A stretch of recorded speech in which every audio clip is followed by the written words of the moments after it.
Hi everyone, welcome to the first in a what I hope to be a weekly series. I'm going to call This Week in Finance or something like that. It's been a while. It's April 23rd, 2017. It's been an interesting year in the markets, and I thought what I'd do with this series is, one, just tell you a little bit about where I've been and why I sort of stopped doing the weekly finance series, what was good about it, what was bad about it, and kind of what to do from here. So the first thing I'd say is that I've been building my new software company and certainly watching my other investments. But my new software company is called Godel Systems. I'm the CEO of the company and founder. There's about 15 of us, and we'll be releasing different sets of software over the next few months. And I look forward to telling you more about that.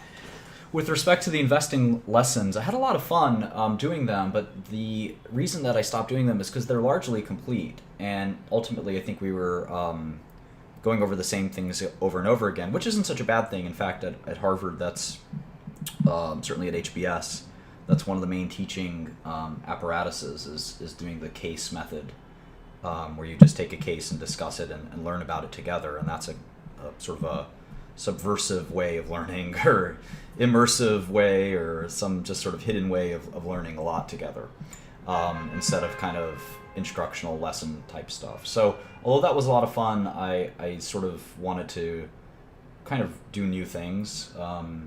And I think one of the things that's important to take away from that lesson series, there's probably about 50 hours of so-called lessons there, and I think if you watch them all, you'll have a very good understanding of the way I look at investing. I think that one of the things that's important is that the theory of value investing is actually relatively simple. Actually implementing it correctly is very difficult, especially the way I prescribe to do it. And most of the success, if you get any, comes from sort of things other than the method. Things like willpower, hard work, keeping your psychology intact, and luck, and all kinds of other intangibles. So in any event, that's sort of the sort of what's going on with sort of what I've been doing and what I think we should do going forward. So I think I'm going to do this like I did the last series every Sunday night, and we'll sort of focus on my own stock picks, which I like to share with the world, any news and analysis that I see out there, and whatever else you guys would like to go through. So you can always email me at martin@thoughtpatrol.com, THOTPATROL.com, and you're more than welcome to give me some advice on what this series should look like and shape it as we kind of move forward. I plan on this being about an hour. I think one of the issues with the last podcast, both for me and for the audience, was its 2-hour nature, or 2-hour plus nature, and I think keeping these a little shorter and sweeter is a good idea. So anyway, feel free to, after watching this, tell me what you sort of think. And of course, as always, I'll save and upload the video. All right, so the first thing that I wanted to point out is sort of one of my theories on what's going on in the world today, which, I typically don't like to talk about politics, but you see it every day in every kind of periodical, and I thought I'd at least put one slide in. And basically what I think's happening, and again, you'll never see me, I think, in this series regurgitate kind of anything that's going out there. There's plenty of news outlets for that. I'm here to give you sort of hopefully insightful analysis as to what's happening, what's really happening. And I think that I'll start with the corruption. So we've seen the South Korea corruption was maybe the most brazen political business corruption ever sort of to exist in history, I would say. You had Samsung, the largest company in South Korea, and the president of South Korea seemingly, allegedly, engaging in an illegal scheme to enrich the president's friend, I guess, is the story. And so anyway, the president and the head of Samsung were both arrested. And normally you might say, well, this sounds terrible, you're going to have this big upheaval and so forth. And then the same thing sort of happened in Brazil, and the same thing's happening in Pakistan, and sort of the same thing, not exactly, is happening in Turkey. And you might say, well, this sounds terrible. But what's really happening is, this is actually pretty bullish, I think. Because what's happening is these countries are all starting to grow up. They're all starting to sort of learn the American way and become a little bit more civilized. And normally the normal way of doing business, or the business as usual, was that you would have these bribes and you would have these corrupt officials, and now the fact that they've evolved, these countries are evolving or have evolved these systems that allow for a sort of impressive and careful way to conduct business, I think is impressive. And in the U.S., such corruption could never happen. It would be like Tim Cook paying Donald Trump or Barack Obama's buddy $100 million. But those things do happen outside of the U.S., and especially in places like Brazil. And the fact that people are being removed from office and so forth, I think is actually very important. One of the most advanced theories I have in finance has to deal with waste as a function of where capital goes. And so waste is something that's ever present in large companies. If you've ever worked at a large company, I think you know how wasteful large companies can be, and why they become wasteful is a really interesting sort of thing.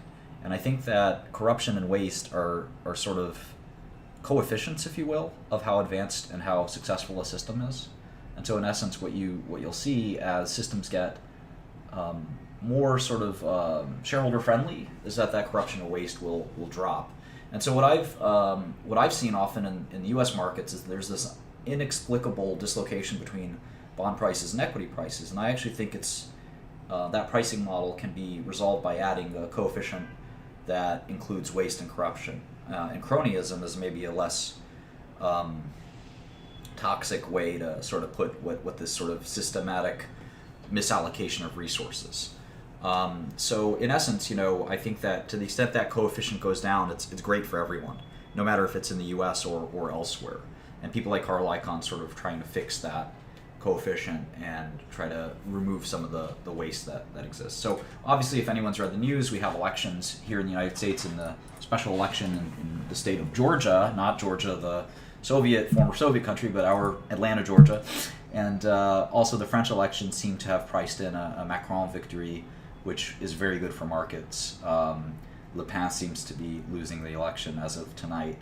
So in any event, we're seeing all these interesting sort of factoids on how do we sort of think about economics, and how do we think about cash flows, and how much of them should be the owners and how much of them should be kind of wasted, or hopefully none, but how much do get wasted, how much do get siphoned off, and so forth. And it's really interesting to see some other countries that we've sort of thought of as very pro-bribery or very kind of turn the other cheek are now saying, you know what, we're going to crack down on this, and we want to be as competitive as the United States and other countries. So I think it's great when you see something like this happen. If it happens too often, obviously there's a very dangerous situation, but I think the fact that these scandals are now actually scandals as opposed to just the normal way of doing business is actually pretty good. So the other thing I'd say about what's happening with the global economy is, as of right now, in fact, the euro has strengthened even further. So we're seeing this massive currency trade where the yen, the euro, the franc, all the important currencies have rallied against the dollar. And I think there's this perception that means we have U.S. economic weakness. And I actually don't think that's what's happening. I think that traders are sort of coming to grips with Donald Trump. It's no accident that the dollar rally started around the time of the election and has faded since then. And then obviously with this election in France, the euro is gapped up. So I kind of think that there's sort of not a lot to infer from the dollar kind of getting back to pre-election levels or election levels. But we'll sort of monitor that and sort of see what happens. Obviously, it's foreshadowing fewer rate increases, which I'm not sure is a weakness thing. It actually might be a function of other inflation dynamics I've talked about in prior talks, but we'll sort of get to that some other time. So anyway, the oil, interestingly, has gapped down, and I think that's actually pretty attractive. The falling of oil below 50 is sort of rare. And if you think about sort of economic activity and the requirement of oil, I kind of think there's a scarcity to oil that'll sort of exist for some time. Just give me a second while I change out these. There's sort of this thing I use for different notifications. I'm just going to turn it off real quick. So that'll be nice. All right. Oops, did I do that right? I don't know. Anyway. So the last thing I'd say is the 10s and 2s are making an interesting move. People are talking about a bond rally. Really, only the far end of the curve is rallying. So the 10s are rallying and the 2s are pretty flat. So I think there's an interesting thing to point out there. Again, what it means exactly, you can infer that from some of the other stuff here.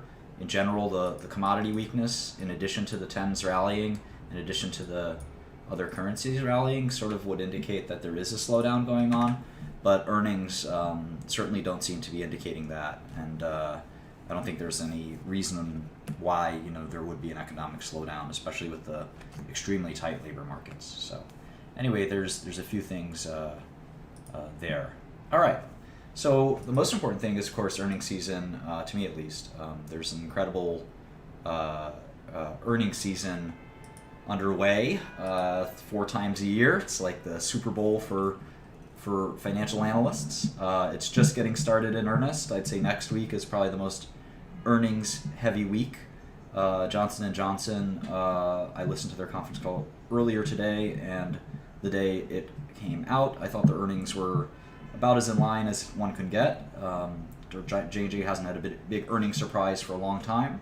There's some weird questions on a few of the drugs I'll talk about a little bit later, but in general, things were status quo there. Netflix had another amazing quarter. The growth in that business is surprising, and I've sort of, as I looked over the financials today, I kind of started to wonder if their content acquisition, how much of that is actually truly a cost. And obviously they reserve content that's their business, but at the same time, it's sort of hard to think about the amortization of that content acquisition and then the actual sort of cash flow used to buy content, because you don't know what the content license, what the licenses are. So someone here saying their profit margins are atrocious. It really depends. It really depends on how you calculate profit. So they have this net income, positive net income finally, but it's all an accounting charade. It's really hard to tell what is profit and what isn't. Gross margins have jumped from 30% to 37%. Again, what gross margins are exactly is really hard to say. So again, I'm still trying to understand exactly what it is that their core business is doing. Obviously, the user growth is there and the revenue growth is there, but if their business model is selling $1 for 75 cents, then it's hard to see that as sustainable. It reminds me quite a bit, and I think it reminds most people quite a bit of a smaller Amazon. So I think there's it's sort of interesting to sort of see how that story will play out. I kind of rushed to judgment, I think, when I was complaining that the company just sort of loses a ton of money. I think that's too simplistic of a view. That reinvestment and that content acquisition has to be studied more carefully. So I don't watch financial stocks too much, but obviously those stocks dipped. They've been responsible for a lot of the rally we've seen. And interestingly, the bonds aren't moving enough that banks should be seeing a great income stream or a huge boon. I think people want to see that yield curve steeper, and banks can somehow have this huge profit. I think those days are maybe gone, and the new normal is here, and maybe that's why bank stocks have sold off. Again, we'll see. I'm not a bank stock expert. We'll see what happens. There's some, again, interesting earnings in the coming week. This will be a really, really crazy week if you're following even one sector like tech or healthcare. You probably have 30, 40, 50 stocks to look at, and I encourage you to get some sleep. Earnings season's always tough for me. I think the trick is to not try to process everything and to process some of these earnings the week after, but and then on Saturdays and Sundays. But it's going to be quite a headache. Again, the four time a year headache that we all see. So anyway, good luck with earnings season if you're in the financial markets. I'm going to go through some healthcare stocks that I thought were kind of interesting over the last few weeks.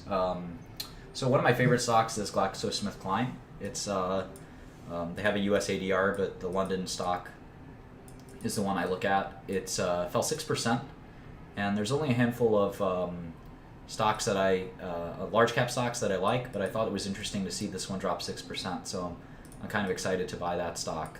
I think it's one of the few large cap stocks that could be 50 to 100% undervalued. Mylan dropped 6%, which I thought was interesting. I'm going to kind of dig into that a little bit more. I know a lot of people think Mylan is cheap, but it'll be really interesting to sort of see, dig into that company a little bit more and see why it's been quite weak. Valeant has dropped 23% this month, which I think is shocking to a lot of people. Now, obviously, the equity is just a fragment now of what the debt is, so it doesn't make a lot of sense to trade the debt, to trade the equity anymore. The debt is the place to be here. Really, the question isn't if they'll go bankrupt, I suppose. The question is when and how much will bondholders get. I think most people assume bondholders will get quite a lot, but the pain of Valeant disappearing and slowly going bankrupt is quite astonishing. And it sort of happens every 10 years that a roll-up, an industry gets rolled up, or some roll-up operator does their best to try to roll up an industry and they fail. And this is sort of what's happened. Again, Endo is a very similar company. In fact, the management team is sort of the same from Valeant, and this is a company that is also falling pretty dramatically.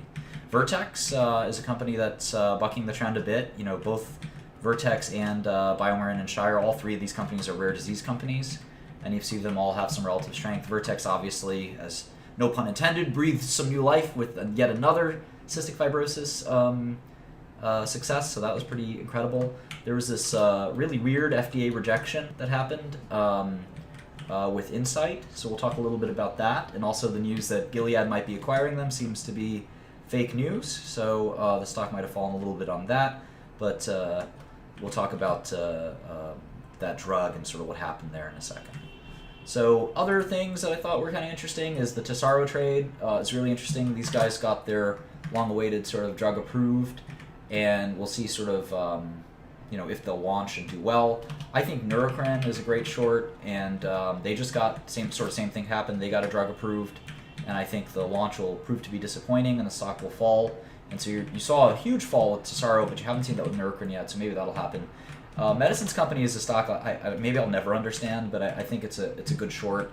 How it's been holding up, I'm not so sure. There's been a lot of beta weakness in April for biotechs. We haven't seen that with software, which I'll talk about in a second, but that's kind of interesting. I thought the data from Avexis was really good, AVXS, and I actually think this is going to be one of the greatest drugs our industry ever makes for spinal muscular atrophy. Again, it's very high risk, very high reward, so trade cautiously, but I think I have some exposure to this stock, and I think it's pretty exciting. Nektar has a pain drug that I don't get why people are excited about, but I'll look into that a little bit more, and it's interesting to see United Therapeutics sort of continue to implode. So anyway, a bunch of healthcare stocks, really interesting movements out there, plenty of stocks to make money, lose money on. There's a lot of stocks this year. This is one of the reasons to love the biotech sector for me, and I'd contrast that with the tech sector. And there's a lot of reasons to love the technology world too, but for biotech, what's interesting is you have probably already, even though it's just April, 10 stocks that are up 50% or more, all the way up to over 100%, and you have 10 stocks that are down 30% or more.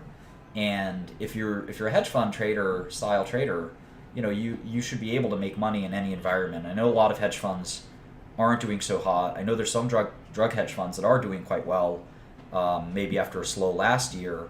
I had a friend who has a drug hedge fund who's up 35% last year. So if you're a shrewd operator and you can short the right stocks and long the right stocks, you can certainly make a lot of money no matter what. There's always some drug company that's going to surprise you to the upside. There's always some drug company that's going to surprise you to the downside. And your job as a fund manager is to find 10 or 20 different versions of those stocks each. And if you're good at your job, you'll make a lot of money at the end of the year for yourself and your clients. So in tech, we've seen more homogeneity. in stock price movement, and I'll go through that in a second. But in any event, I'm very bullish on Avexis. It's very risky.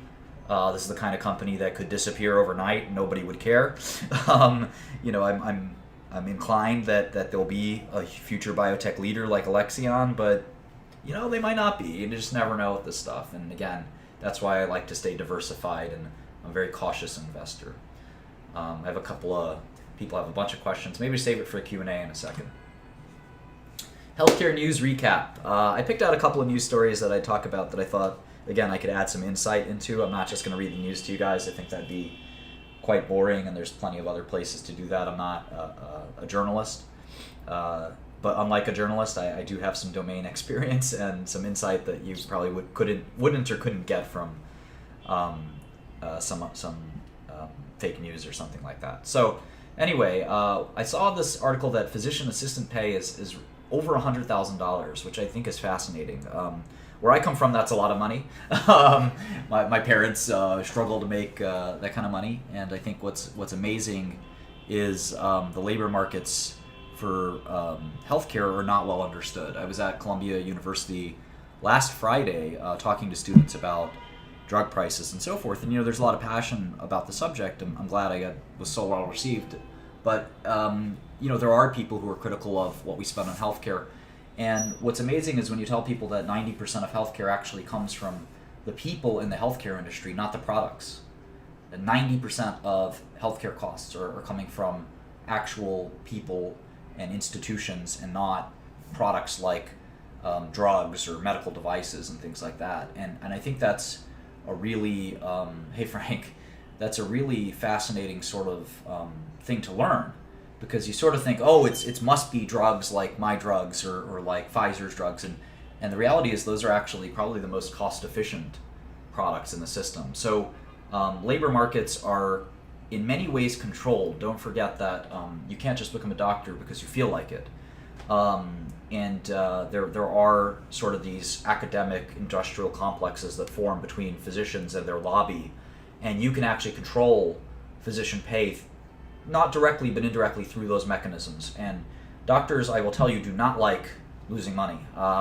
Doctors very much enjoy being rich. And in fact, they'd like to be richer. And so that dynamic is really hard to describe and understand. And when you see here that physician assistant pay is now a six-figure job, that is something that is somewhat shocking. And the average physician is making over $300,000 a year. One stops wondering, is it really greed from the drug companies? Is it greed from anyone? Or is it just interesting labor markets? And does our government need to do things to crack those labor markets and increase supply into those labor markets? And to a certain extent, supply is natural in those labor markets. You see more and more people interested in becoming PAs or nurses or whatever because it's great money. And those labor markets can get saturated, but oftentimes what I find is that there's a yearning when you see something like this where you can make twice as much money as normal, as normal GDP per capita at least, in a field that doesn't require extra training or extra study. In fact, it may even require less. What's often behind that dynamic is not a decision of one producer or one player or even a whole industry. It's really a generational, multi-decade phenomenon that is happening. And the same thing is happening with computer programmers. We hired, for my software company, we looked at 200, maybe 400 different resumes and hired 2 people that we thought were really qualified, and both of them have a starting salary close to $200,000 a year. It's really more about, it's way more than any one pricing decision or any one law that somebody can pass. We as a society want to spend more money on healthcare. We want to spend more money ensuring that all the science and technology we're building is going to a longer, happier life. And the same thing with technology. We want to consume more technology. And that's why the labor markets, there is a greater demand than there is a supply. And that's sort of where price, if you've taken Econ 101, you know what happens to price. So anyway, moving on from that, I noticed that Johnson & Johnson had these really weird reports, and I wonder for 2 drugs, Xarelto and Invokana. If you don't know, Xarelto is a blood thinner that's superior to warfarin, and Invokana is a diabetes drug for type 2 diabetes. And both drugs are supposed to be growth assets for J&J, but both had these big down year-over-year, surprising down year-over-year numbers.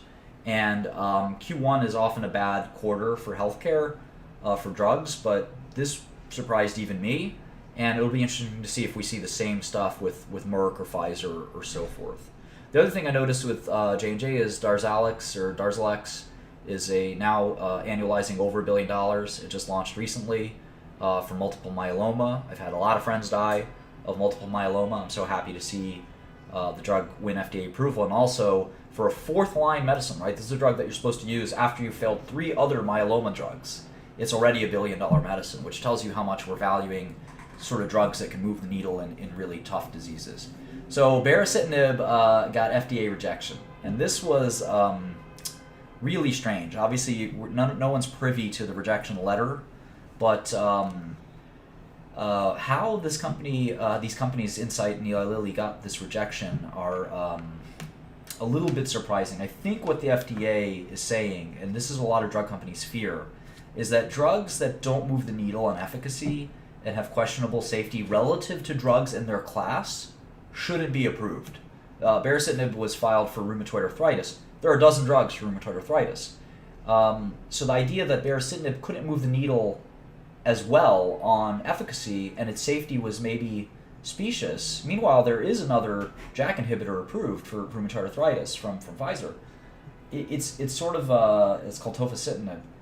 It's sort of a weird question as to why baricitinib was rejected. Again, it could be some side effect we don't know about, but it is really an interesting dynamic to see baricitinib rejected. It was FDA approved in Europe, so it could be like one of these drugs like Galvus, which was rejected by the FDA but approved by Europe, where the FDA is just taking a little bit more conservative stance. But anyway, we'll sort of see there. So Dupixent got FDA approval for eczema. This was from Sanofi and Regeneron, and they launched at an interesting price, and remarkably, reporters said that it was a sober price and it reflected more discussion about price increases, which was surprising to me because it's $37,000. So for an eczema drug, that's a lot. I don't sort of see that as a cheap launch. And in fact, I think the Regeneron CEO kind of took a subliminal shot at me, saying that this was pricing for quote-unquote adults in the room. Well, I'm certainly an adult, and $37,000 isn't a lot. It's quite a lot for a drug you have to take every day and every year for eczema. So in any event, Zejula was FDA approved for Tesaro. This is a new choice for ovarian cancer, and it was priced at around $150,000 or $160,000, something like that. So quite an expensive drug for ovarian cancer. They're one of the first new drugs for ovarian cancer. So we'll see how, again, Tesaro stock fell as investors now start to worry about how much are they actually going to sell this stuff, and the stock had run up quite a lot, but I think Tesaro will be just fine. So in any event, tech stocks I thought are having an interesting month. So interestingly, Verizon and AT&T are pretty much some of the only tech stocks that haven't done really well this year. The Nasdaq is up 10%, whereas the S&P 500 is only up 5%, which the tech-heavy Nasdaq is already up 10%. So if you just invested in tech stocks, you'd be up 10% this year. You could probably just sell now and take the rest of the year off. 10% is a lot for a year. So AT&T and Verizon, I think obviously Verizon has had some sub-challenges, but what I think is going on longer term here is that these companies have very, very little growth, and they're trying to sort of transform into media companies, and they're obviously telecom companies that need to figure out what to do. I think long term Facebook and Google are going to eat these guys lunch, and I'm going to talk about that in a minute, where you're going to see sort of especially we've heard both companies want to disintermediate AT&T and Verizon, and if you look across the tech landscape, there's only so much market cap to take. You can sort of create new market cap, which some of these companies have done an amazing job of, but taking market share from other companies is sort of one of the few ways to sort of grow a business. And if you're Facebook and Google, they look around, okay, who has a really big market cap? Well, Verizon and AT&T have 200 billion market cap apiece. And if you look at China Mobile and other market caps, you've got $1 trillion plus of telecom market cap. and you've got companies like Facebook and Google who want to disrupt that. So it'll be really interesting to see how that happens. Is that weighing on these companies or not? I'm not sure. I think a lot of people think of these companies as shorts. I think that's currently a very crowded trade. We'll see what happens if the Facebooks and the Googles will actually be able to make a dent into AT&T and Verizon. IBM is having a very bad month. Again, I have a very dismal view of IBM. Again, it's largely a consulting company, but I don't think their so-called cognitive computing and Watson is really going to break through. Tech is being largely backed by the great success in software. If you look at whether it's enterprise software or sort of internet consumer-facing software, the average stock like that is up 15, 16, 17% this year, which is really remarkable. And I think that, I don't know if that'll continue to happen, but I think valuations are quite reasonable. And, stocks like Cisco and so forth aren't doing so well. And the sort of new technology stocks, the new software stocks are doing amazingly well. And it'll be interesting to see if that'll continue. Again, I'm not really much for predictions in software, but I certainly, being sort of heading a software company now, I'm paying really close attention to this world. All right, I have a couple of stock ideas. So I have a couple of longs here. I like Regeneron, which I'll talk about in a second. I'll give you a detailed assessment there. I like Avexis, which I mentioned briefly for their SMA drug, which had very good data, I thought. I like Alexion, which I think is cheap, and if you do the numbers, I think Soliris will be sort of the next Humira of sorts, much smaller maybe, but I think this stock could double. Smaller, but not much smaller. Just will be a very profitable, large revenue stream for some time, and I kind of like the pipeline at Alexion. And I think some of the drugs they've acquired will actually mature and start to grow into reasonably large drugs, specifically Strensiq. And then I like three large caps, GSK, Bristol Myers, and Gilead. So those are sort of the long portfolio that I've got. I have one short that's super duper secret. I'm just putting the finishing touches on a very long report that I'll release at some point. I think you guys will be really interested when I come out with that. But I don't have it quite ready. I've been working on it for many months, and when I come out with it, it'll probably tank the stock that I'm going to talk about, is my guess. But I don't do these more than sort of once a year. I kind of every year, maybe once or twice a year, I pick on one company and I short it and I talk about why I'm short it, and usually the stock does poorly. So we'll see what'll happen with that stock. I've looked at Seattle Genetics and Medicines Company, and I think both of them are pretty overvalued. Carix is a really interesting one. I'll go into that maybe next week or something like that. And there's this company called Neurotrope that a lot of people are talking about. It's like an Alzheimer's, it's some Alzheimer's thingy. Let's see if I can, I think it's called Neurotrope. Neurotrope. Neurotrope Bioscience. And I looked into this pretty carefully. A lot of retail investors are interested in Neurotrope, and I'm pretty sure it's a zero. They are trying to do this really weird sort of thing in Alzheimer's. It's bryostatin. I don't think it'll work. We'll see what the results are. I think they're coming in the next few days. They maybe even come on Monday, but the mechanism of action isn't real. They have no data. The company works out of a WeWork across the street here. I think my apartment costs more than their WeWork. I don't see this company going anywhere. It was an OTC company. I think they're on NASDAQ now, but I would caution you to avoid this situation as carefully as I don't know. I'm eagerly urging you to avoid that stock if you're long it. So anyway, here's my long pick. It's called Regeneron. I think the stock can get to $800 a share. It's about $370 right now. That may not seem like. Hold on a second here. Just got some New York City sirens. The $370 stock going to $800. I think that you might not think that's a lot, but again, this is a $37 billion company, so you get a lot of safety, I guess, in that large market cap.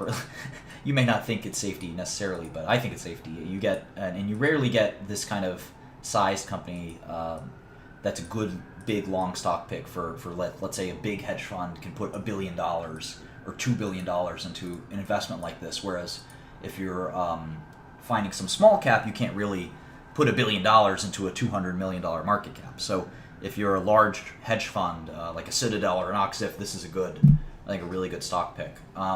So why Regeneron? Basically, I think that this drug that they just got FDA approval for, called Dupixent, will have really remarkable success and do far, far better than anyone's expectations.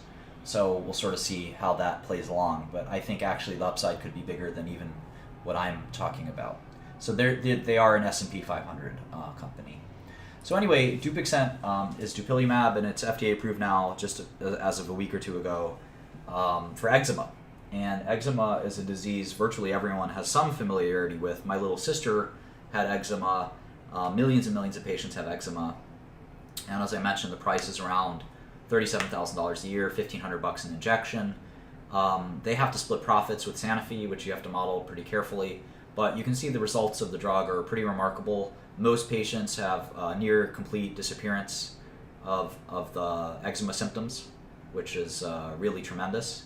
And if you look at TNFs and kind of the impact that those drugs have on those patients and what you might be able to see out of Dupixent, not just in eczema, but in some other indications like asthma and maybe even nasal polyps, I think that you can, anyone here can buy Regeneron. It's trades publicly. I bought some just a few weeks ago, so anybody can buy Regeneron stock. It's REGN is the stock symbol.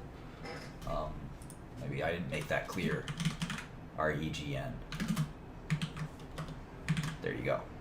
So anyway, I think that Dupixent will be a $5 billion drug, which would make it one of the very biggest drugs in the industry. I actually think it could be even bigger than that. I think it can hit up to $10 billion. So I think that I'm making a sort of a big call that this will be one of the biggest drugs in the history of pharmaceuticals.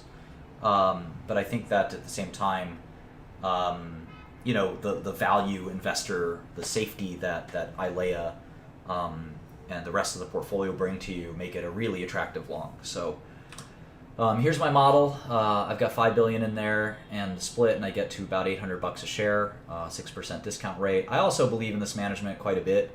I think that despite their kind of hypocritical stance on drug pricing and kind of a backward view on it, if you take that aside, they actually do, I can sort of go to war with them over them just being an antibody company that follows every other antibody. But at the same time, they have had some unique targets. They have a very nice portfolio, I'd say. So in any event, I really do believe in the big potential for Dupixent. So we'll see what happens, but that's why I like Regeneron. That's why I'm long. So I listened to F8. I don't know if any of you guys did. F8 felt pretty disappointing. I kind of walked away with the feeling that Facebook is trying to make their users Adobe software users, basically. Of course, they want using Facebook softwares instead, but the idea that some of these creative tools that they're unveiling feel very Adobe-like. They're Adobe Light. Basically, they want users to kind of create these richer environments in their videos and in their photos. And I'm just not sure that theme extends exponentially. We've seen it with Snapchat, and to call it augmented reality, I think is sort of a cop-out. Some of the things that they are doing with augmented reality with respect to like games that are sort of in your actual kind of physical world and things like that are somewhat cool. But again, there are companies like Nintendo doing that, and they're not doing too great. So what exactly is the future for Facebook seems unclear. I certainly wasn't impressed by Mark's keynote. I think people do want to communicate with each other more and more in more advanced ways, but I'm not sure that he sold me on what exactly they're trying to do here. It's a bit overkill to me. Again, if you look at Snap, I just don't sort of see the future in this stuff. I thought the millimeter wave talk was cool. As I think about Verizon and AT&T as big targets for companies like Facebook, because there's real market cap there, there's real services there that people want and need. People will switch very quickly from Verizon or AT&T connectivity to something like a millimeter wave technology. They'd be very happy to do that if it were better. The problem is that it's really unclear that that technology can scale. So I think when people start to realize, like Google Fiber, they've given up and they've announced that they're not going to be continuing Google Fiber rollouts. Google Fiber, I think what they learned is that the capex required to lay the entire nation is just not worth it. The margins are low. It's very difficult business. It's very different from the software business, and it'll be interesting if something like millimeter wave will sort of happen again. I personally think it's sort of fanciful to think that some really low cost technology will totally disintermediate the entire global telecom system, but it's a big prize. As I said earlier, you've probably got, I don't know, $2 or $3 trillion of market cap that you can grab at if you can introduce a new technology, and that's what SpaceX is all about. SpaceX had some of their documents leaked, and I think in 2025 they predicted 95% of SpaceX revenue would be an internet connection. That's really it. That the actual rockets they're trying to do for NASA and stuff is just to get off the ground. What they really want to do is a global satellite internet system that's super fast and super reliable, and they're going to take sort of the market share away from Verizon and the other telco companies. So that's SpaceX's plan, right? But again, I think that, not being a telecom engineer or something, I think that there may be an underappreciated sort of network effect problem that again they haven't thought about. Maybe Elon Musk has thought it all through and he's got the answer, and that's why SpaceX is 100x from here.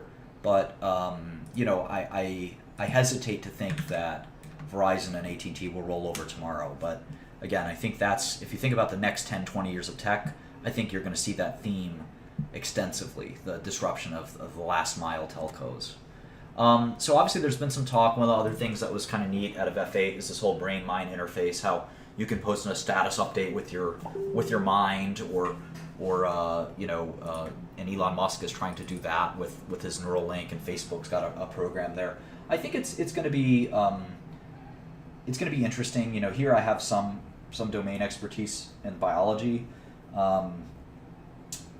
I don't think that we're going to see that anytime soon. I think that we're a very, very, very long way from any of this stuff being real. I'm going to sort of catch up. I think I'll add that to my to-do list here. We'll catch up on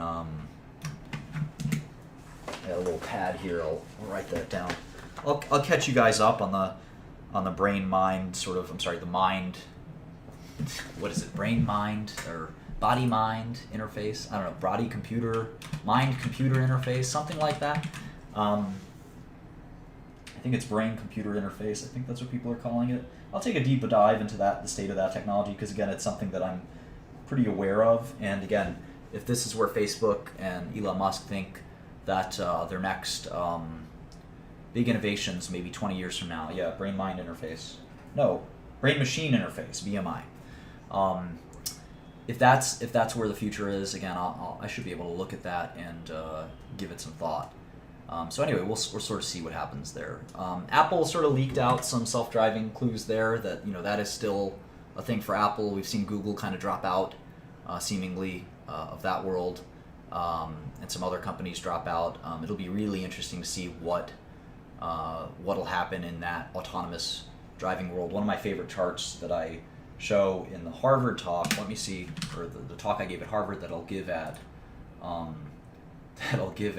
Princeton, which I still have to write, is this really fascinating chart. It's how Americans spend their money in the last 75 years. And you can see that healthcare is, if you look at this chart, healthcare isn't what sticks out. And we are spending more money on healthcare, but I think that's a good thing.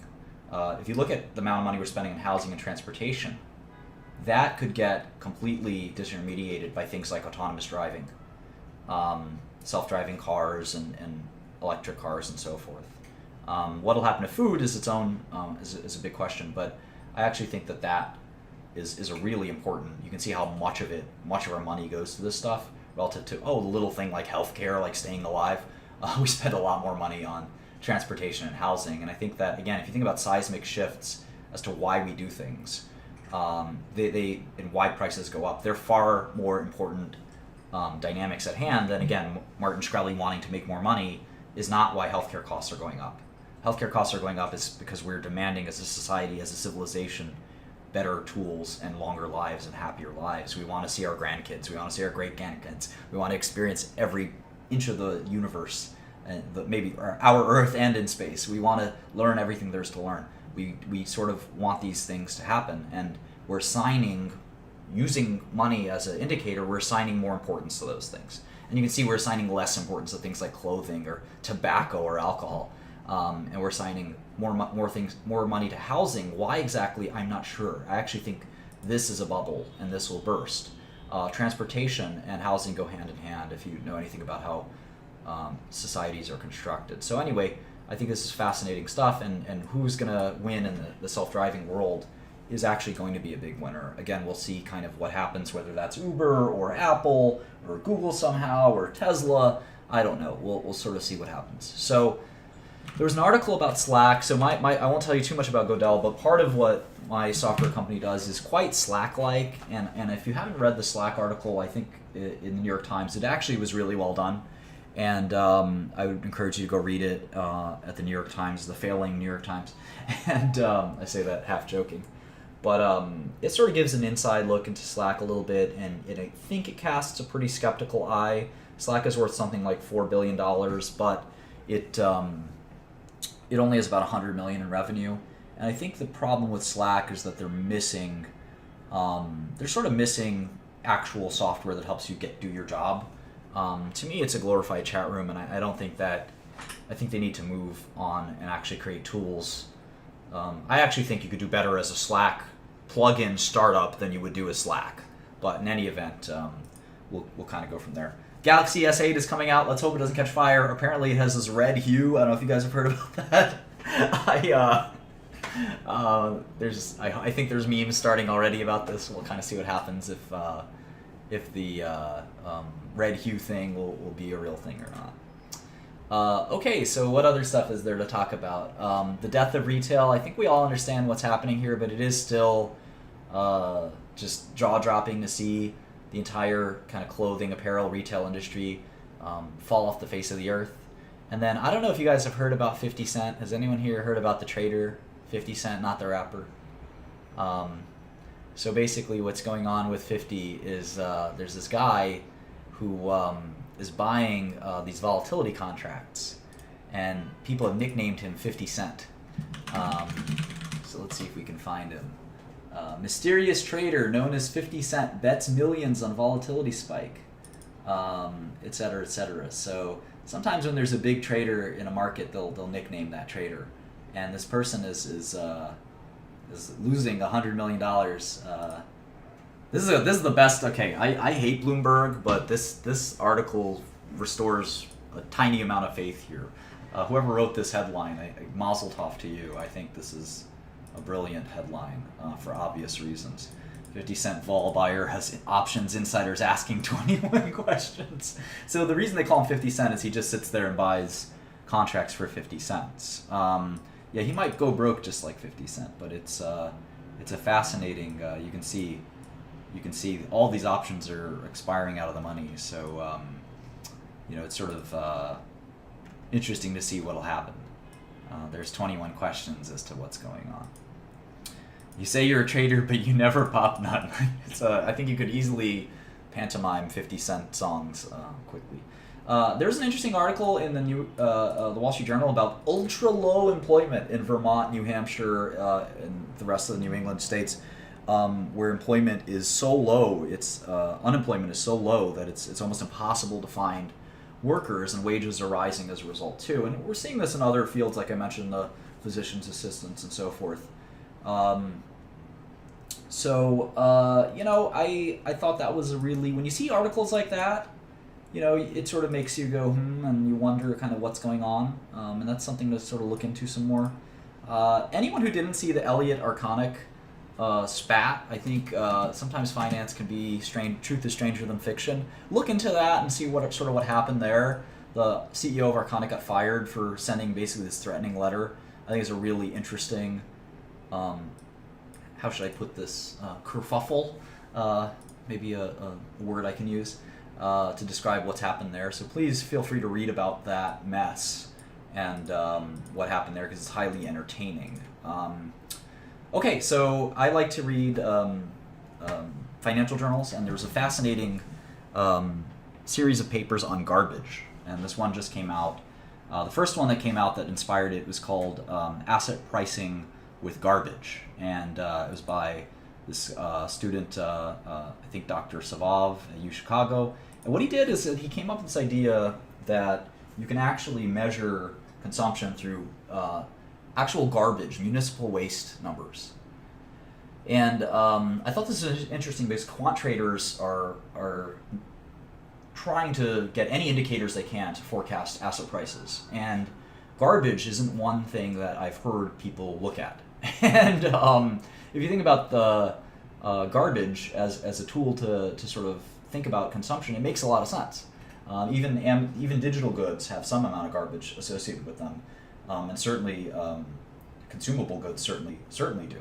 So a recent paper was even really insightful. It's called Asset Pricing Without Garbage, and you can read that by this Dr. Kroenke.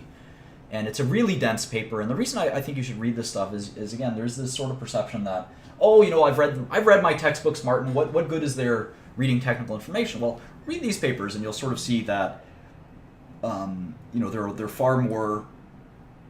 Education doesn't stop. That if you don't know a lot about the CCC CAPM model, that's the consumption CAPM model.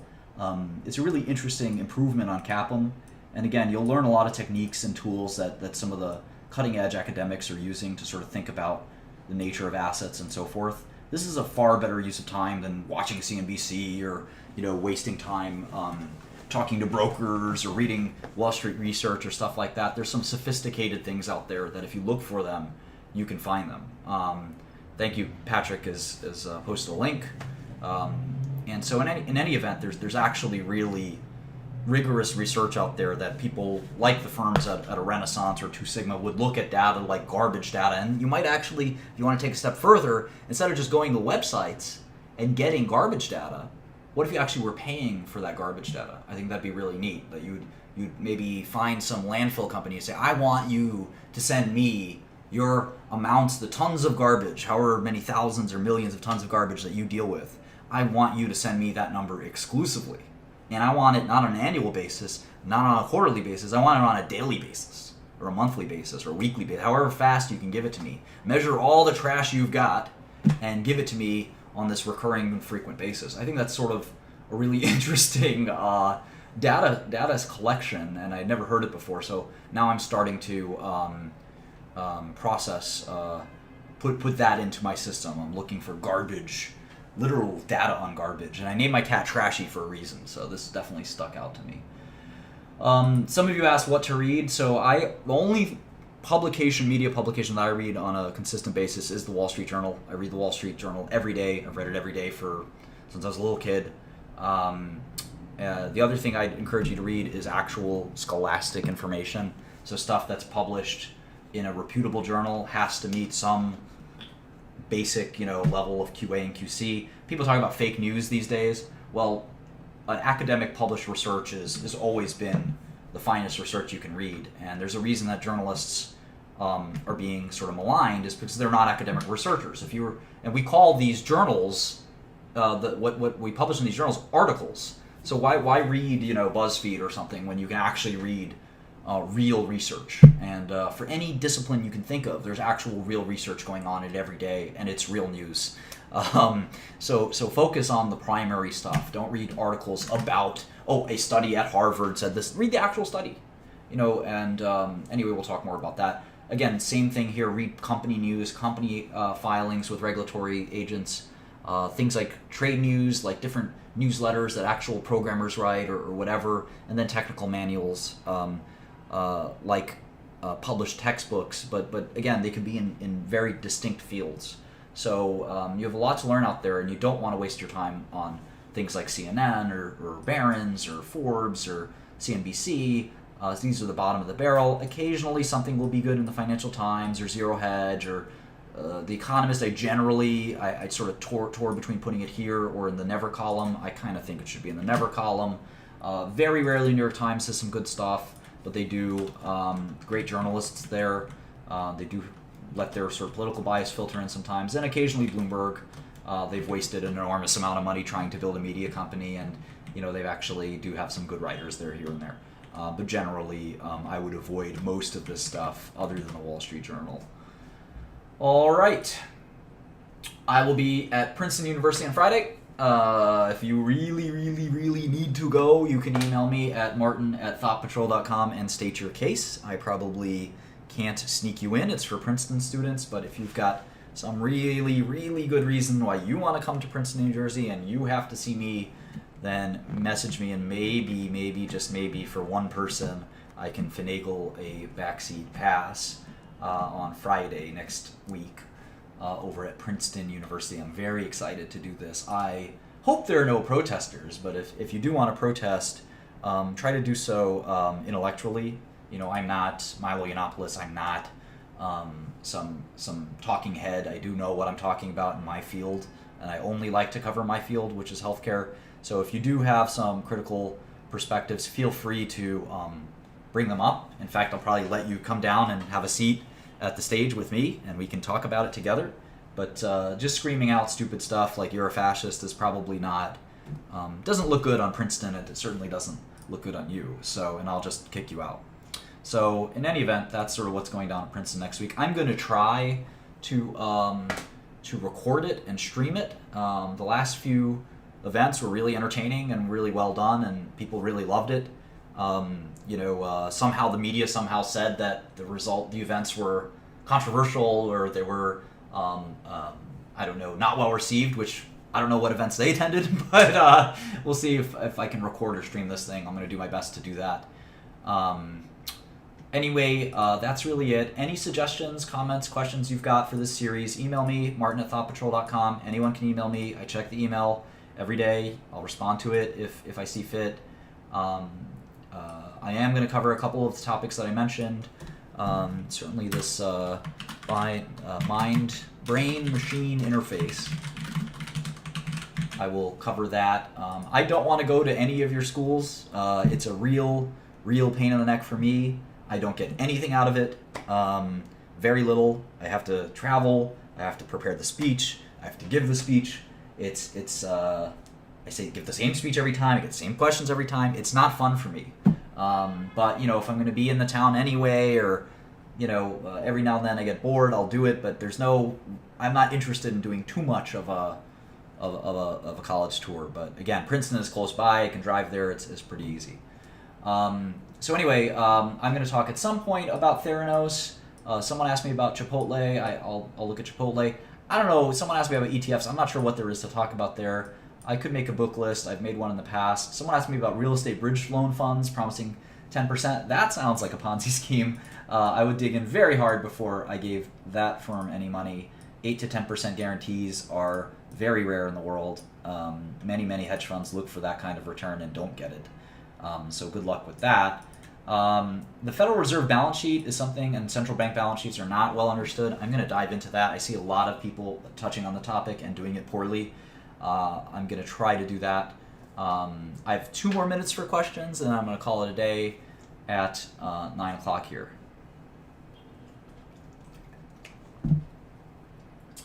I don't follow oil companies too well. I just started looking at some of the income statements for ExxonMobil and some other things like that. I don't know when SpaceX is going to go public, and I would invest at a certain price, and I would not invest at another price. That's typically how I look at everything.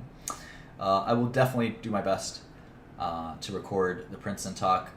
The developers that I hired were very experienced. One was a Facebook developer for many years, and the other did the best on our programming sort of trial run competition type thing. Those two guys stunned everyone. They basically just scored the best on the code session. So you can't fake your way into working for me. You have to prove that you can do it first. So those guys fought pretty hard to get their jobs, and they're very happy that they both accepted our offers. I'm very flattered that you'd ask if I should run for presidency. That's unbelievably flattering. I'm not qualified in the slightest. We're paying them around $200,000 a year, roughly. Of course, I look at biotech companies every day. I don't know where you've been for the last hour. Sentiment analysis, I don't think that's my... I look at some of that stuff. It's not my... fixation, I guess. Anything else?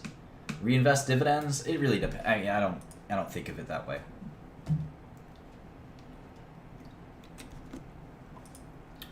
All right.